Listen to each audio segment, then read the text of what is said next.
ওয়ালা নাবলুওয়ান্নাকুম বিশাইইন মিনাল খাউফি ওয়াল জু'i ওয়া নাকসি মিনাল আমওয়াল। আমি কি তোমাদেরকে পরীক্ষা করব না?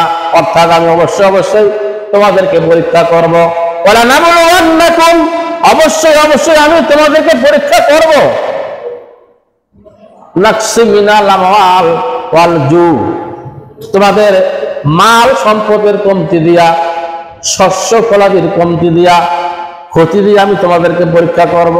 তোমাদের জান এবং মালের ক্ষতি দিয়ে আমি তোমাদেরকে পরীক্ষা করব। তোমাদেরকে ভয় দিয়ে আমি পরীক্ষা করব। পরীক্ষা কে করবেন? আমাদেরকে।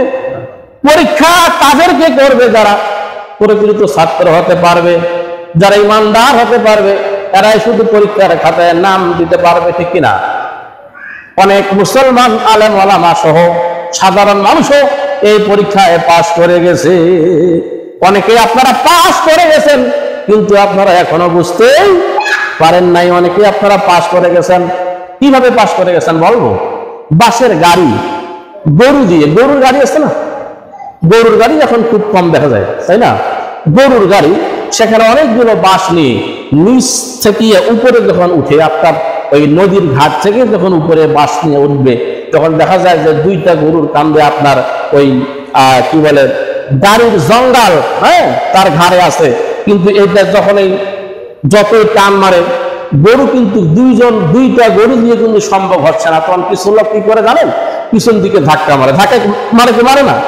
পিছন দিক দিয়ে ধাক্কা মারে, গরুকে উৎসাহ প্রদান করে, গরুর শক্তিকে বৃদ্ধি করে দেয়। আর কিছু লোক অনেক দূর থেকে আওয়াজ করে, হরিরে হরিরে করে আওয়াজ করে, কি করে না?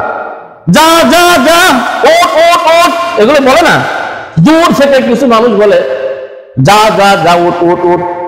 এইভাবে করিয়া তিন শ্রেণী, এক শ্রেণী হলো গরু, আর দুই শ্রেণীর মানুষ এইভাবে উৎসাহ প্রদান করে, যেমন নিচ থেকে উপরে গাড়িটা উত্তোলন করে।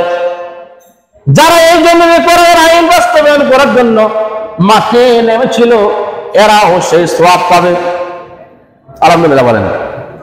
আর যারা ধাক্কা দিল আলেমদেরকে সামনের দিকে এগিয়ে যাওয়ার জন্য, অর্থ করি যারা দিয়ে সহযোগিতা করেছে, এরাও এর সুফল ভোগ করবে, আলহামদুলিল্লাহ বলেন। আর এক শ্রেণীর লোক কিছুই করে নাই, কিন্তু এদের পক্ষে থাকার কারণে এই জমিনে কোরআনের আইন বাস্তবায়ন হবে, এটার পক্ষে থাকার কারণে এরাও এর সুফল ভোগ করবে, সুবহানাল্লাহ বললেন না? আর যারা এটার বিরোধিতা করলো, এরাও শাস্তির যোগ্য অপরাধী হয়ে গেল। আর যারা এটার ব্যাপারে পরামর্শ দিল, কোরআনের আইনের বিরুদ্ধে যারা পরামর্শ দিল, মানে যারা সেখানে ধরে ধাক্কা দিল, পরামর্শ দিল, উপদেষ্টা মন্ডলীরা, এরাও শাস্তির যোগ্য অপরাধ করলো।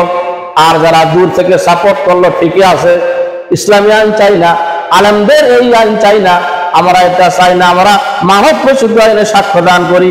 পিছন দিক থেকে যারা এটার ব্যাপারে লিড দিল, অর্থাৎ যারা পক্ষে থাকলো, কথা বুঝে গেছে, এরাও সেই শাস্তির যোগ্য অপরাধ করলো।